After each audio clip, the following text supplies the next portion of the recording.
दोस्तों नमस्कार। आज हम आपको भगवान विष्णु के वामन अवतार की कथा सुनाते हैं, जिसके सुनने से आपको बहुत लाभ मिलेगा। पुराणों के अनुसार एक समय की बात है। युद्ध में इंद्र से हारकर असुरों के राजा बलि गुरु शुक्राचार्य की शरण में गए। शुक्राचार्य ने उनके अंदर देव भाव जगाया। कुछ समय बाद गुरु कृपा से असुरों ने देवताओं को युद्ध में पराजित कर दिया था और स्वर्ग को अपने कब्जे में ले लिया था। प्रभु की महिमा कितनी विचित्र है कि कल का देवराज इंद्र आज भिखारी हो गया। वह दर दर भटकने लगा। अंत में वह देवताओं के साथ माता अदिति के पास गया और अपनी समस्या बताई। इंद्र की दशा देखकर मां का हृदय फटने लगा। अपने पुत्र के दुख से दुखी अदिति ने पति कश्यप ऋषि के कहने पर एक व्रत किया। व्रत के अंतिम दिन भगवान ने प्रकट होकर अदिति से कहा, देवी चिंता मत करो, मैं तुम्हारे पुत्र रूप में जन्म लूंगा। इंद्र का छोटा भाई बनकर उनका कल्याण करूंगा। यह कहकर वे अंतर ध्यान हो गए। आखिरकार वह शुभ घड़ी आ ही गई। अदिति के गर्भ से भगवान विष्णु ने वामन के रूप में अवतार लिया। भगवान को पुत्र रूप में पाकर अदिति की प्रशंसा का ठिकाना न रहा। भगवान को वामन ब्रह्मचारी के रूप में देखकर देवताओं और महर्षियों को बड़ा आनंद हुआ। उन लोगों ने कश्यप जी को आगे करके भगवान का उपनयन आदि संस्कार करवाया।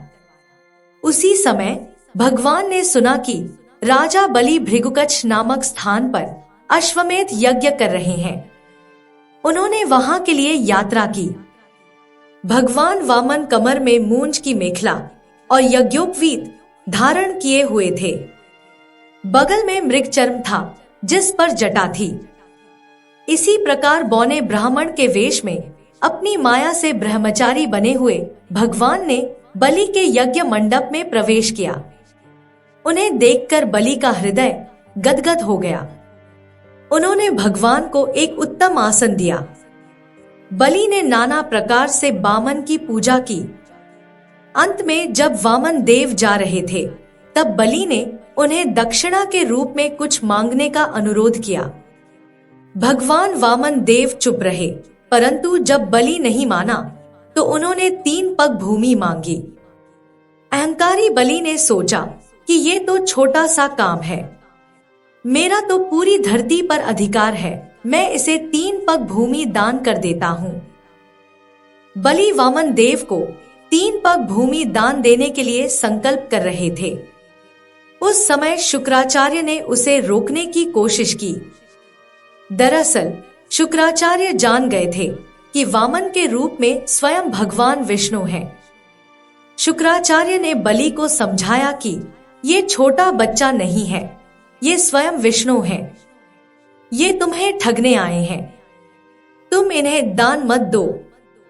ये बात सुनकर बलि बोला कि अगर ये भगवान हैं और मेरे द्वार पर दान मांगने आए हैं तो भी मैं इन्हें मना नहीं कर सकता हूँ। ऐसा कहकर बलि ने हाथ में जल का कमंडल लिया तो शुक्राचार्य छोटा रूप धारण करके कमंडल की दंडी में जाकर बैठ गए, ताकि कमंडल से पानी ही बाहर न निकले और राजा बलि संकल्प न ले सके। वामन देव शुक्राचार्य की योजना समझ गए। उन्होंने तुरंत ही एक पतली लकड़ी ली और कमंडल की दंडी में डाल दी, जिससे अंदर बैठे शुक्राचार्य की एक आंख फूट गई और वे तुरंत ही कमंडल से बाहर आ गए।